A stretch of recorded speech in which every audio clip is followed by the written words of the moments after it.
I'm very happy to welcome you here in Paris at the family. No, thank you for having me. I'm really excited to be here. Can you do the 10-second pitch of GoCardless? Sure.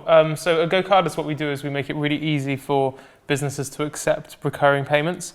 And we do that by building technology on top of bank-to-bank payment systems like Direct Debit. When did you start at GoCardless? So we started GoCardless at the beginning of 2011. I started with two other guys, Matt and Tom. And today, how many people are using it? So now, after about 5.5 years since launch, we've been helping over 20,000 businesses to collect payments every month.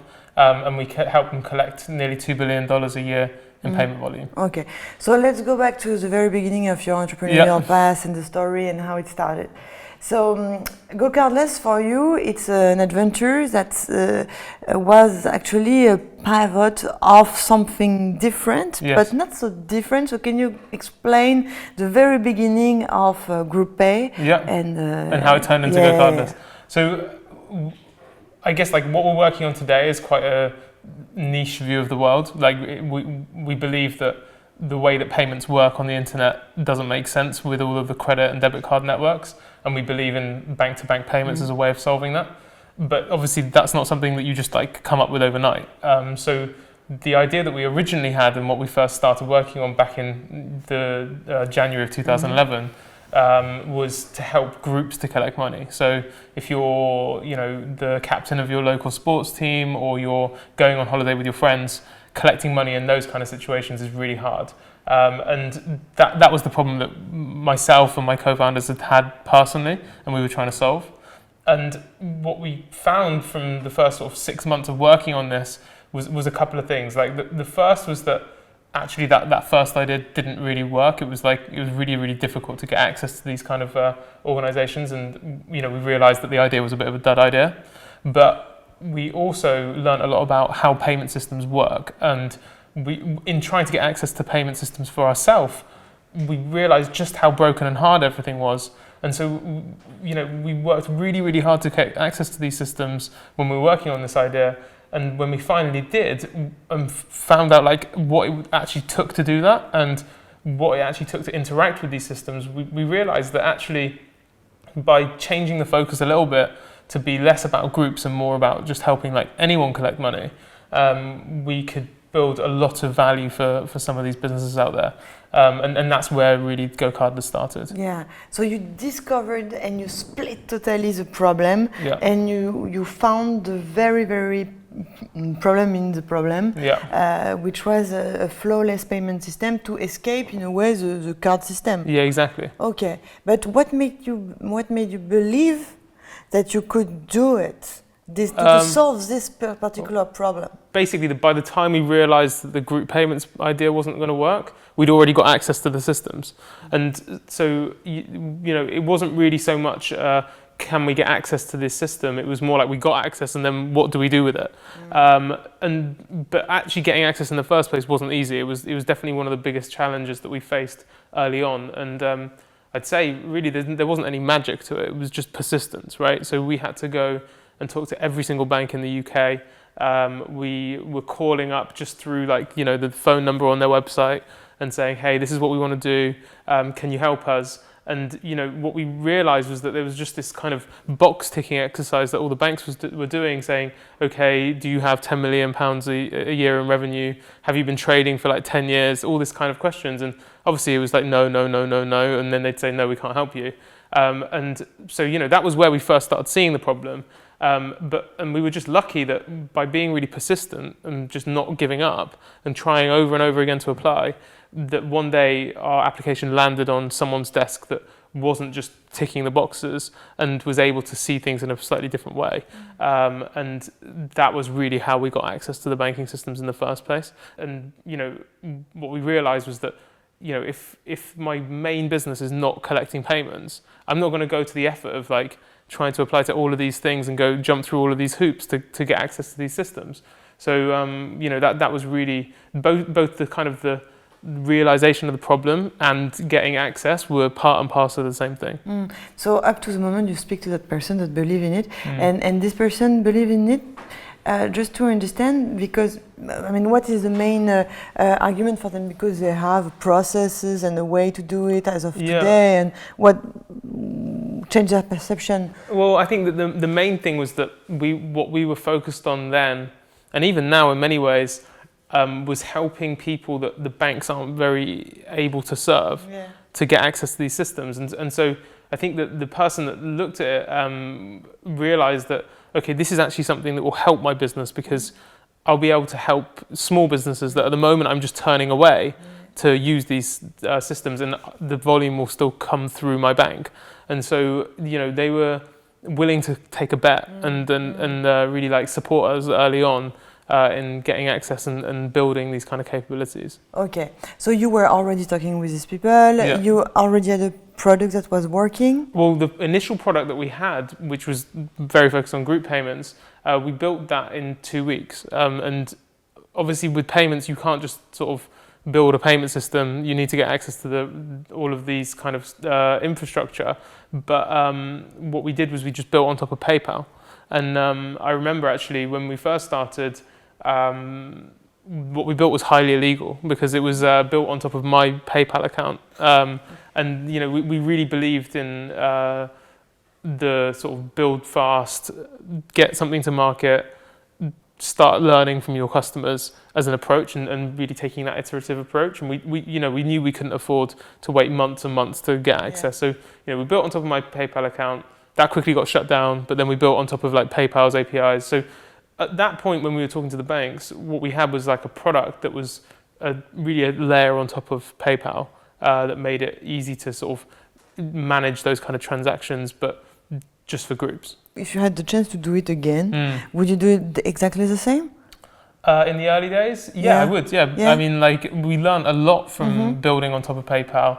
And whilst we weren't processing the payments ourselves, we saw how customers thought about payments. We saw how they, one of like a lot of the actual like really early insights that helped us with GoCardless, we learned from that experience with GroupPay. We learned things like people don't really want to think about payments. They want it just embedded into their existing processes. All of those kind of like insights that were really key to our early success were from those kind of experiments. Do you like talking to bankers, people working in this kind of big IT infrastructure for banks? Before I started GoCardless, I used to work at McKinsey, and there we worked with financial services clients a lot. Like I spent 2 years basically working with banks, so I was used to working with bankers and knew how they thought, and that was very helpful. And in that sense, I quite enjoyed it because I could see the challenge of like, how do you get this person to, even though this person really believes in what you're trying to do, they need to go and talk to all these other people across the bank to make it happen. And navigating that was a real challenge. And some bankers are really frustrating because they just think very much in terms of like, which boxes do I need to tick? Their mentality is geared towards no rather than yes, and that can be really frustrating. But there are some really great people in banks as well, and working with them and helping them to like champion your cause, that's really satisfying. So I'd say it's a mixed bag overall. Yeah. In the team, it's you who talks with the bank. Well, now obviously I have a team that works with the banks that we partner with on a day-to-day basis. But in the early days, I mean, it was all of us, right? So Matt, Tom, and myself, we were all involved. But yeah, for me, like the banking relationships were a big part of what I focused on early on. So how did you meet your co-founders, and what made you believe that they were the good partners in crime? I'd say that like I met Matt first. He worked with McKinsey with me, and I met him actually on the first day of the first week of like our induction training. So it was really early on in our careers, and I met him over dinner actually, and I remember the first conversation we ever had was about starting businesses and how we both wanted to start a business one day. So you knew you wanted to start a business? Yeah, absolutely. I mean, the reason I went to McKinsey in the first place was because it was a 2-year program, and I knew that they would kick me out after 2 years. And that was really important because I thought, okay, I'm not ready to start a business now when I first joined, but I want to in the future, and this will force me to reconsider it in a couple of years' time. So it was definitely like high in my mind. And we had this conversation about starting businesses, And it's funny, he always had this, he said it up front in our first conversation, like, oh, I'll start a business on my own because, I don't need any help from anyone. He was like a lone wolf. And then I was much more like embedded in the YC sort of way of thinking, co-founders are really important, don't start a business on your own. I won that argument in the end, but we spent the whole 2 years that we were at McKinsey, we lived together, we spent a lot of time together thinking about different business ideas, coming up with like crazy suggestions and playing around with things. And then when it came to time to leaving McKinsey, it was a no-brainer. We were always going to start a business together. It was a friend. Yeah, oh, absolutely. And then Tom, we were really lucky to meet because Tom was actually a co-founder of a really good friend of mine's business back when we were at university. So he was at Oxford University with me. And I didn't know him that well at university, but he was good friends with some of my close friends. And so we got reintroduced and we were talking about, what we were working on, what we were thinking about. And he got excited about starting a business as well. And, we clicked from, day one. And so he joined us and was a really important part of the journey. Okay, so you were thinking about tons of different businesses with your friend. You came with a group pay. Yeah. Okay, and that's how it started. Exactly. Okay, and is it complementary in terms of skills, or in terms of mindset, or in terms of who does what in this founding team? Yeah, so that's a really interesting question. I think that we realized pretty early on that we had like quite similar skill sets, and so actually we went out of our way to really try and differentiate those things a bit. So for example, when I first left McKinsey, there was a sort of a 6-month gap between us leaving and starting a business, and I spent that 6 months just learning how to code. And I knew that was going to be really, really important, so that we could start building things ourselves. So we could be the people that were actually like crafting our product. And Tom already had a background in development, so Tom and I always focused more on the product, him more on the sort of technical back end, me on the more sort of design and front end and the product side of things. And then Matt was always more focused on the sales and the marketing and the distribution. And that was how we split things in the early days, and that definitely served as well. And what is the difference then to say who has the final word? I mean, who has the responsibility? Who is the CEO? I actually think this is one of the mistakes we made. Actually, was that we never really defined that up front. And I remember we used to spend a lot of time, like looking back on it now with hindsight, we used to spend a lot of time just discussing and debating things where really it didn't matter what the decision was. We just needed to make a decision and move on. And that I think was really because we didn't define that. And it was really much later on, only like two and a half years ago, that we said, look, do you know what, we actually need to think about this a bit more. And when I took on the CEO role, and that's actually made a big difference, because we've now been able to make decisions much faster and we're able to execute more effectively. And I do think that this is something that I see a lot of companies struggle with. Like, when you start a business, you don't want to have that awkward conversation of like, who's going to be the CEO, right? But I actually think that is quite an important conversation to have, because it does define a lot of how you're going to interact as an early team. And at the end of the day, everyone has an ego, and that ego kind of gets in the way when that's not clear. So I think that if I started a business again, I'd definitely be having that conversation from early on. So you were in love with entrepreneurship. You knew you wanted to start your own company, and you moved to San Francisco. Why did you choose straight away to go there? So I guess like that kind of goes back to actually my first experiences with entrepreneurship, which were at university. So I went to university at Oxford, and I got the chance to sort of meet a bunch of people at this society called Oxford Entrepreneurs, which was a really great society to encourage startups, basically. And when I was there, I met a lot of what I consider my mentors now. And they went out to Silicon Valley, and they were the first people I ever knew to start a business, right? And I was lucky enough to be able to go out and intern with them back in 2007. And at the time, they were doing Y Combinator. And so I kind of got exposed to this whole world of like Y Combinator, Paul Graham's thoughts, that whole like Silicon Valley approach to building a business. And I fell in love with that. And, for me, it was no question in my mind that when I was starting a tech company, like, I wanted to go out and do Y Combinator. And that was really the reason why we went out there, was because we were fortunate enough to get onto that program, and we were able to spend 5-6 months out there really learning from some amazing people. So you used it almost as a university, like to absolutely. learn and to grow. Oh, yeah. But you were targeting Europe at that moment. Yeah, exactly. So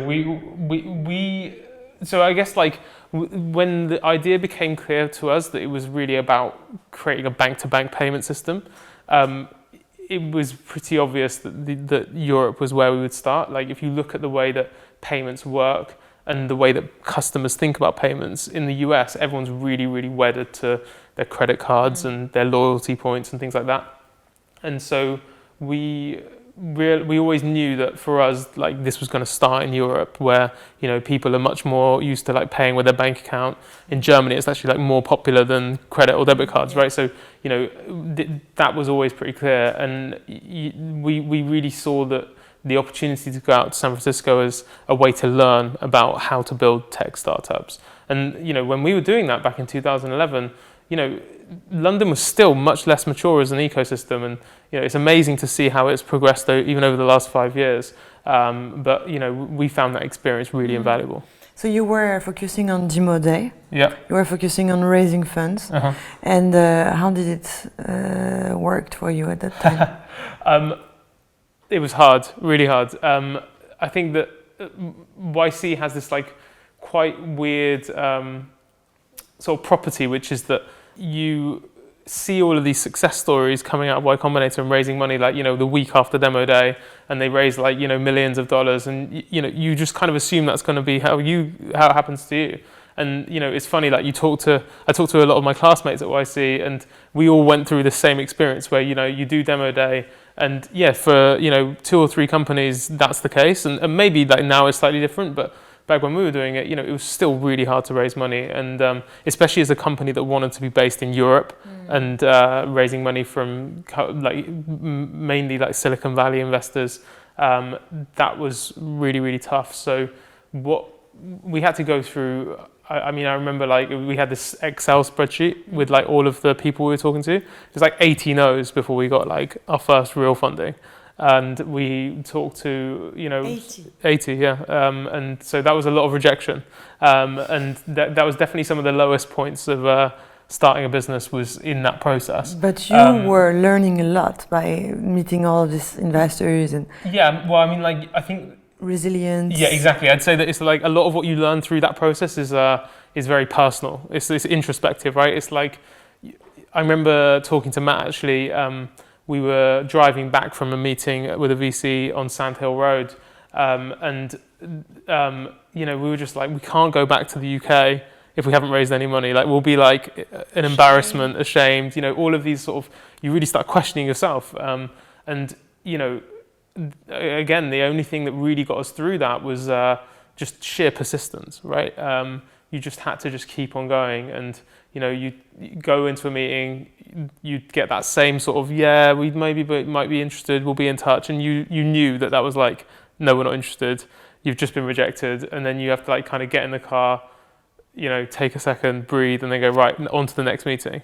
And eventually, I think that persistence paid off. Of course. No, we didn't crash. We didn't. I was tempted to just drive into the edge of the road at some points, but no, we didn't crash, and we just kept on at it. And in the end, I think that you had your answer. You knew that they were not putting money, also because you were targeting Europe, and you didn't have that curve going exponentially up. So you went back to the UK with no money. So we went back to the UK. So what we did was we were raising money from both the UK and the US at the same time, and we had like some angels involved, right? So I think at the time we said that we wanted to raise like $1 million, right? And the reason we needed that much money was because to get access to all of this payment systems and have enough money to get the banks comfortable for you to actually process payments, you needed quite a lot, right? So we had this bar, and I think we were at maybe like $200,000, $300,000 by the time we got back to the UK. Okay. And that was from some like angel investors in the US that really like believed in the idea. And luckily, it was through coming back to the UK and talking to the guys at Accel, talking to the guys at Passion, that we were able to raise like the vast majority of that round. And what convinced them? I think the persistence you could see the persistence, right? I think that by the time that we spoke to them, they knew we'd spoken to like 80 other people, and they were like, wow, these people are like not going to give up, right? Building the office of Accel, and you still have the same passion and the same optimism. Yeah.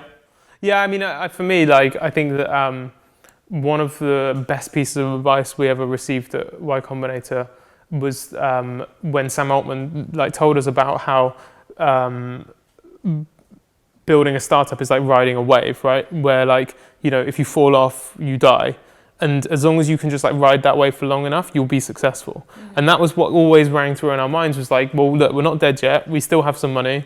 We can't give up. And, you know, I think that by that point, you know, we'd practiced the pitch so many times. Yeah. We'd, you know, and we really, really just knew what we were trying to do so clearly that, you know, I actually think that when Accel first put in money, it wasn't even really about the idea. They were just like, okay, these people are not going to give up. They're going to make it work. And, you know, it was that kind of, you know, stubbornness that paid off, I think.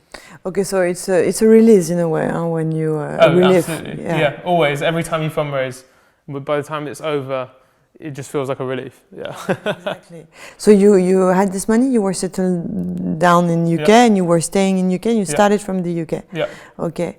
So how did you get you had a prototype on top of PayPal? Yeah. Well, by the time like Accel and Passion invested, we already actually had access to the banking systems, and we were building the first sort of actual payment processing capabilities so businesses ourselves. Were not really using it? Not at the time. No, at the time we weren't processing it. But when we were actually raising money, we ditched the group payments idea. So we weren't even talking about that anymore. And we were just talking about this. It was really still an idea, right? And an idea and access to the banking infrastructure and the regulatory approvals. And that was really what... How much is it, the regulatory approvals? Yeah.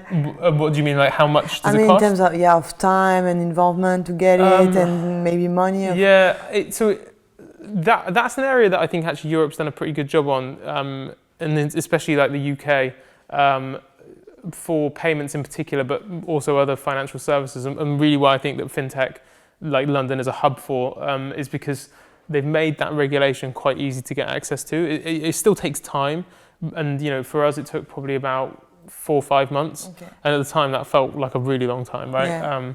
But when you look back on it, 4 or 5 months is pretty fast for regulation, and it didn't cost that much. So that wasn't really the difficult part. It was much more on the banking side that took a lot more effort. Yeah. So how did you manage to overcome these barriers of banking side? Well, the banking stuff is really just you know, like I said before, about talking to the right people, pitching. I mean, it's similar to investment, I guess, like just persistence, and really like not taking no for an answer, and just saying, well, look, there must be someone else we can talk to, and you know, eventually getting to the right person. And I guess you do the same thing in parallel, like you don't wait for your regulatory, and then we worked on both at the same time. Yeah. So it turned. So you had tons of things in balance before being able to actually make it work. Oh, absolutely, yeah. So we, you know, for us to be able to process our first ever payment, we had to have our investment, we had to have the banking relationship, we had to have the regulatory approvals. Like all of those things needed to come together, and so in many ways, you know, it was quite a difficult thing to get off the ground. How do you keep the excitement within the team? When you don't have customers, when you have to find this different approval from investors, from banks, what makes you... Well, I mean, I guess like, you know, we were quite lucky in that because we were working on the group payments idea before that built on top of PayPal, we did have customers back then, and we were responding to their needs and we were learning from them. So, you know, we were trying to make that work. And by no, this was sort of before, but like, you know, if you think of like the time from like January when we first started through to, you know, when we processed our first ever payment in like October.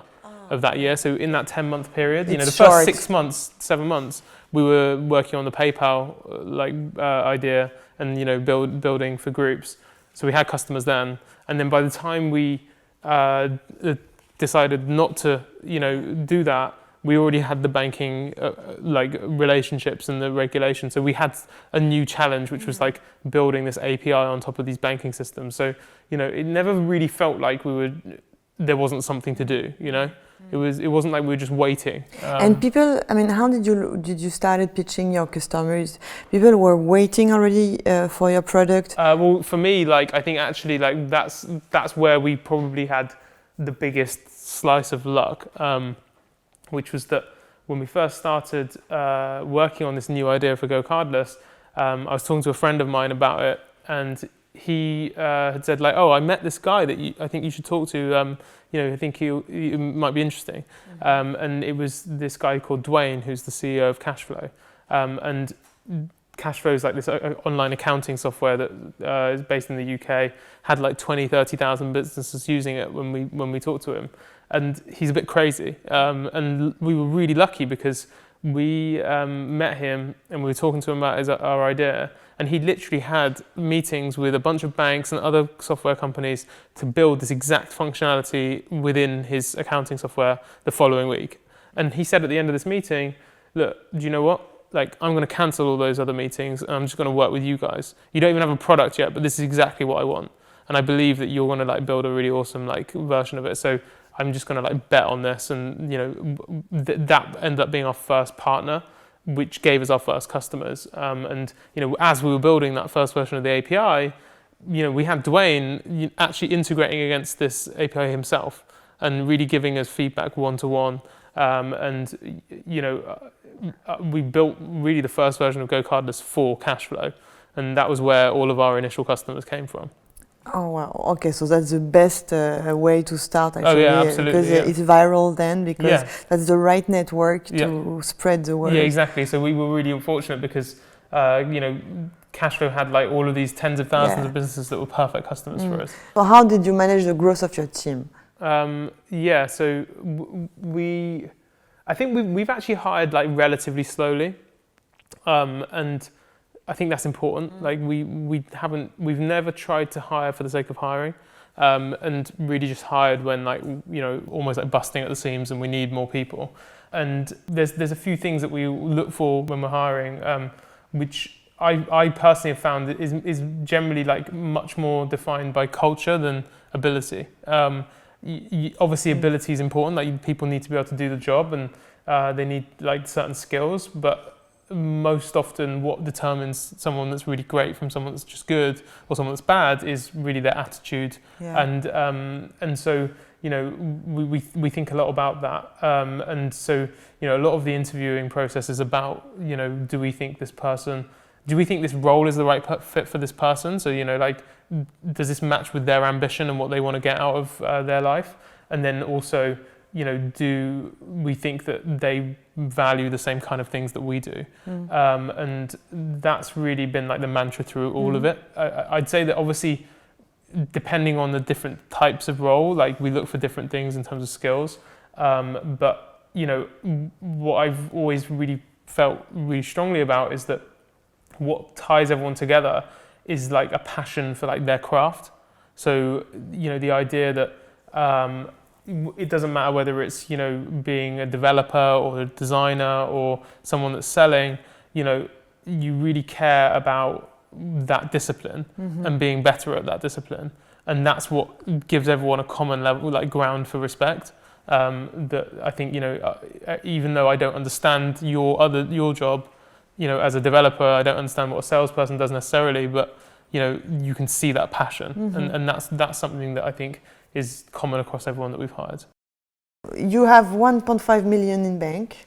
You feel more comfortable and relieved. How do you manage to build your product? What is the one KPI that you follow to have this product market fit?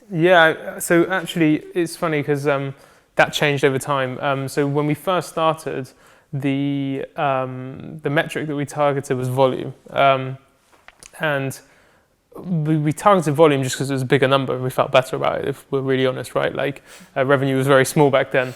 And what we found was actually, it was interesting because I definitely believe that like whatever your top line metric that you chase is, that's what you get, right? Yeah.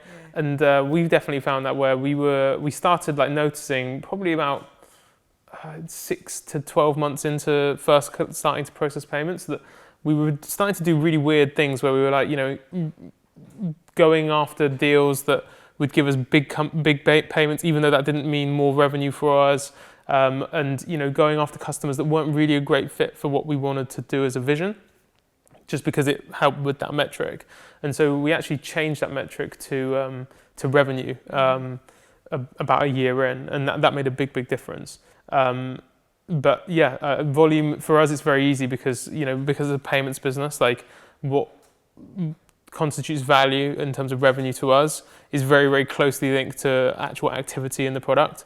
And so we didn't actually have this big disconnect between the revenue and the usage of our actual service. And at the time you have both the same, two different targets, which are the big businesses and the small startups? No, in the early days it was just the smaller companies. Okay. So we only started working with bigger companies much later on.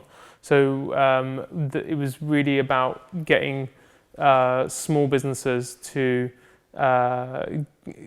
get access to these systems. That was really what it was about in the early days. And the acquisition is mainly... It was mainly through those partnerships, actually. Okay. So I'd say it was like what for the first like year to 18 months, it was partnerships, like the cash flow one I was talking about, and just word of mouth. Like people were using this and saying, "Oh, this is really good. Like, I'm going to tell my friend about it."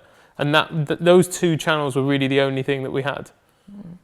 Okay, so no marketing. No, we didn't spend like a penny on marketing in the first 2 years, I don't think. Okay. And we didn't have a sales team either, so it was just those two things. And the growth at the time? Yeah, the growth. We used to call it like growth by surprise because we didn't really fully understand it.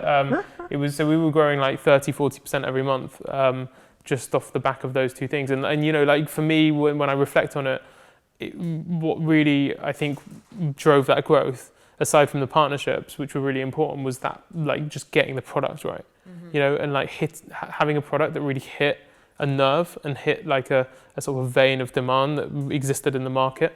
And I don't think we really appreciated that at the time, but that was really what enabled us to build that first growth engine. And the revenue was not so big because you were... it was still like very small revenue back in the early days. But it was growing. It was growing very fast. Yeah, and this growth allowed you to raise again. Yeah. So since raising that first round, we've now raised like 3 other rounds of investment. So. And it's always based on the growth. Oh yeah, absolutely. Growth is always a massive part of any kind of tech investment story, right? Can you talk a little bit about going from the UK to another country? How do you manage this? How do you process this? Do you have to go there, understand, or do you do it fully online? How do you manage the teams, etc.? Yeah, so we always knew from pretty early on that like for us, the way we were going to get really big is not by just focusing on the UK, but being a global company. Like we think that, in the long term, we want to be able to... On your website, it's written Europe. Yeah, so right now we're fairly focused on Europe, but like long term, like it's a global play, right? Like we want to be able to bring all of these different banking systems from around the world together. And when we were first starting out, like there was a few challenges, right? So the first was that we needed to actually get access to a totally different banking system. So the UK banking system is totally separate from like the SEPA system, which is what we use in Europe. And so we needed to talk to new banks to get access to that. It was kind of almost the same challenge again, right? But we were fortunate enough that we already had proof that what we were doing worked, and we had a bit more credibility. So that was something that we were able to get through relatively easily. And we had to rethink the product from the back end perspective and the technical perspective. How would you actually be able to integrate with multiple banking systems? So that was a big challenge. Is it you who've been talking to the foreigners? To the foreign banks? Yeah. So in the early days, that was what I was focused on in terms of the banking relationships, was how do we get access to Europe? So now you're in UK, in Germany, in France. Exactly. So we're now so I think that we think of like international expansion in two ways. So one is where can we process payments from, and so which bank accounts in the world can we reach, and there we were able to cover basically the entirety of Europe. Then there's like where are we actually targeting our merchants, like where are we selling and marketing, and that we're focused on France, Germany, and Spain. And the way we ended up coming to that was, to a certain extent, trial and error. So we did a bunch of research up front to say, okay, well, where do we think the most promising markets are? But what we found was that actually, like, you don't really know until you start trying. Yeah. So one of the things that we did was we said, rather than try and build the team into new markets from day one, so like hiring someone in France from day one or hiring someone in Germany on day one, we have started everything from London, and we've said, okay, let's build out the initial team for a new market in London. And we tried more markets. We tried like the Netherlands, we tried like Sweden, and we still have customers there and we still support them, but you kind of try a few and then you find the ones that are working the best and then put more resource onto those, and that's the approach we've taken. As we've said, Spain is doing well. Yeah, so France, Germany, and Spain are all growing really, really fast for us, and for we're kind of actually just getting to the point in our journey now where we've got teams based in London that are traveling to France or Germany or Spain on a regular basis, but we'll be opening up offices in these markets in the near future, I think. I don't know if you have things. I mean, I would love to have your point of view if you had to say the difference between corporate bankers in London. You have some? What the difference in mentality between like European bankers and the UK? The French, the German, the Spanish one. I wouldn't say that I have. I wouldn't say I have like good views on that. Because we still work with the UK banks to access European infrastructure. But probably more from where we've seen differences is more from the market perspective, right? So like the way customers think, the way that journalists think, that kind of thing. So for example, when we first launched in France, that was the first market we launched. We had a really great reception. We managed to get a big group of journalists from all the best newspapers to come from Paris to London to visit us. We talked to them about fintech and what was going on in London. They were really interested, and we got great write-ups, and it was an amazing springboard for our early growth in France. Whereas contrast that with Germany, where there was no interest in coming to the UK. We had to go to Germany. We met with the German journalists. Hardly any of them wrote about us. And in the end, they're now starting to write about us, and we're now starting to get traction. But it was a much frostier reception. And I think that that we definitely saw that there's differences in terms of people's views towards new entrants into a market. So absolutely, I think there's a huge cultural difference between all of these markets in Europe, and I think that is one of the. It's kind of like a blessing and a curse for European tech companies, I think, because on the one hand, if you compare a European startup to a US one, you can be based in Silicon Valley and create a product, and basically that product will work across the whole of the US, right? And the customs will be slightly different, but really it's the same, right? In Europe, every country is totally different, and so the ability to scale across Europe is a lot harder. But at the same time, it means that European companies, I think, have to think they need to think about internationalization much earlier on in their lives, and so the businesses that really succeed with that, I think, are much better placed to be international players. So I think that I've definitely found going into new European markets a really interesting challenge. So, for instance, for you, in your case, do you have to adapt the product? I mean, you have to speak to different banks for sure, but you have to adapt the product to each country? So, at a technical level, within Europe, most of it's the same, but definitely the way that each country values certain parts of our product is different. So, in France, people want a certain type of checkout process that's different from Germans, and it's more like detailed changes, and also the competition, the way that people are used to paying, all of these things are different. So the way you position your product is different as well. So we definitely have to like adapt to each market. It's not just a case of like taking the same product and selling it across every market. Are you happy today? Yeah, I'm pretty happy. Yeah. So what wakes you up? Are you still, because you're no longer in the wartime that you were? The wartime, yeah. So how do you keep on having this drive?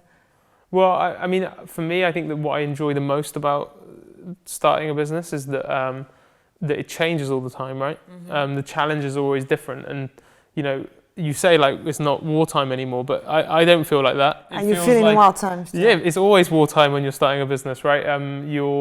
The challenges change. The challenges in some ways like get bigger. In some ways they get easier.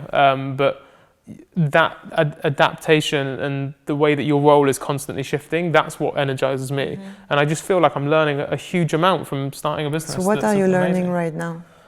Right now, I'd say I'm learning a lot more about, we're kind of getting to that stage in our company where, in terms of size, where it's no longer just about, how do you manage individuals? It's more like how do you manage teams, or how do you manage a company, right? And that's much more about creating the right structures, but also creating the right culture, creating the right values, creating the right vision to give people that North Star for them to follow. All of those things are, you're kind of working through others a lot more, and that's new to me. I've never done that before. So before I started GoCardless, I'd never even managed anyone before. So it's definitely a shift. So how do you get inspired? I find that reading online a lot helps. Like seeing people talk.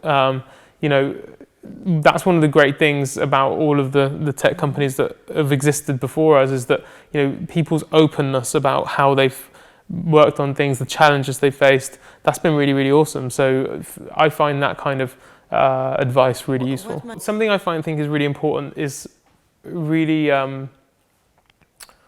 understanding what it means to start a business. One thing I worry about is a lot of people start businesses without really knowing like why they want to start a business, or what it really takes and what it really means. One of the things I'm really glad that I didn't do was that I didn't start a business straight out of university. And I went to McKinsey. Not necessarily because like the McKinsey experience was so awesome. Like it was a really great experience, but I just didn't feel ready to start a business. And when I left McKinsey, I really did. And even with feeling like really ready and feeling like I had a sense of what the challenge was, I look back on it now and I'm like, wow, like I didn't like people say like, oh, starting a business is like a 10-year journey. You don't really like have a conception of what that means, especially when you're young and you've maybe had a job for like 2-3 years. You don't really know what 10 years means in many ways. And it's definitely like something that is a huge investment, like personally and emotionally, to start a business and to scale it and to hopefully make it a success. So I think you asked the question like, if it was my little brother and he was thinking about starting a business, what would I say to him? And the thing I would probably say is like, are you sure this is what you want to do? Like, do you actually really understand what it means to start a business?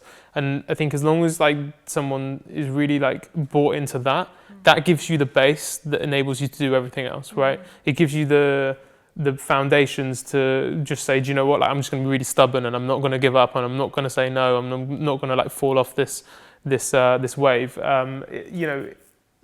But if you don't have that, I think that's when you can go and start a business and become like really, really sad or really depressed, or really like it becomes a challenge. And I've seen some friends that have done that, and it's always very difficult. What management style do you have? Do I have? I'm quite open and honest, and I don't really like. I don't try and shy away from telling people what I really think about something, both good and bad. And then I'd say that I'm quite collaborative. I wouldn't say that I'm like I dictate the answer. I really I prefer it to come from other people, but then at the same time just set really high expectations.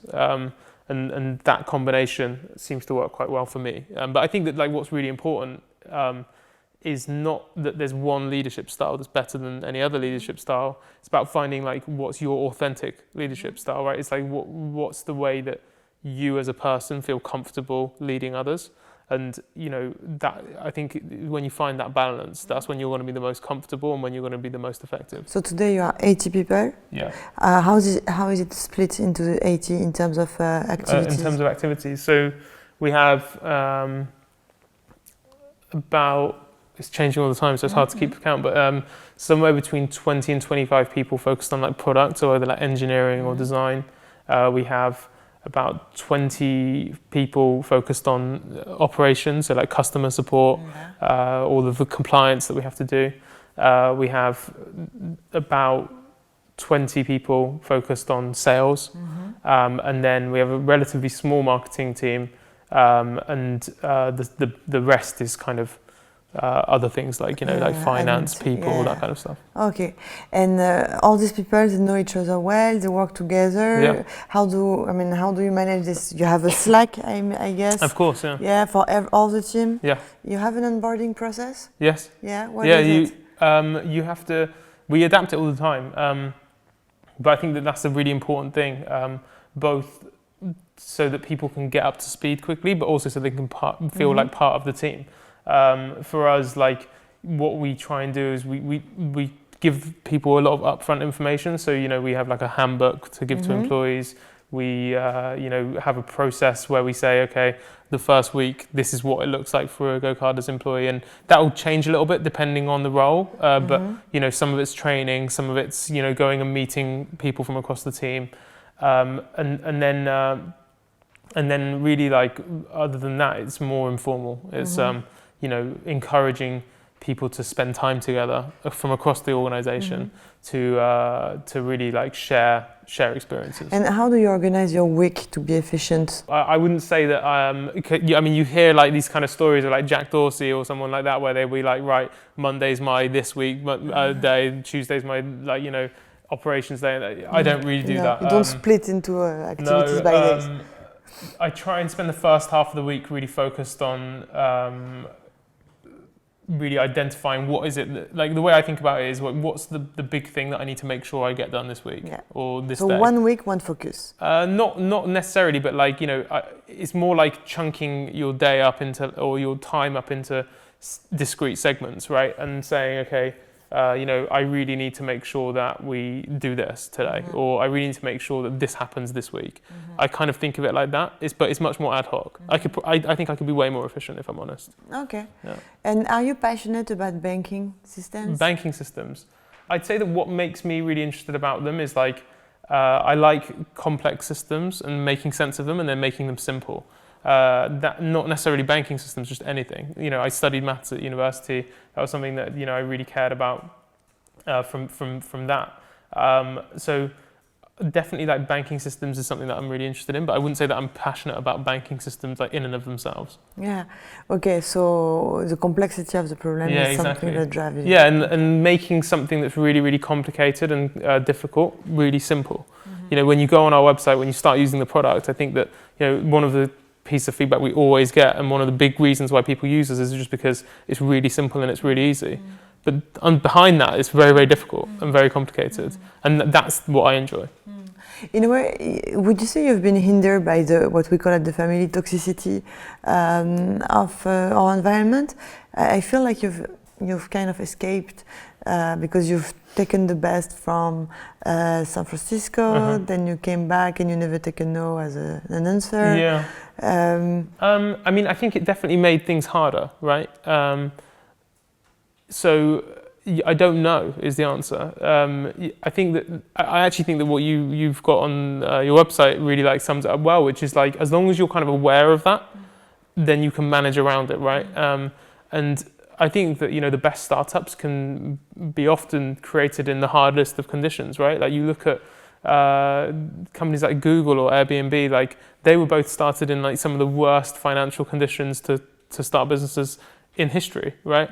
And they were able to get through that. And I think that I see the sort of ecosystem in Europe in the same way, right? As long as you can, if you're really, really focused and you're aware of those limitations, then you can kind of get through it. But also I would say that like, I think Europe's making a lot of progress, right? Like coming and seeing like stuff like The Family, you know, 5 years ago, none of this existed. And, you know, the rate of change, I think, is really, really amazing to see. So, you know, I think that hopefully in 5 years' time, we won't be talking about toxicity anymore. Okay, thank you very much. Thank you.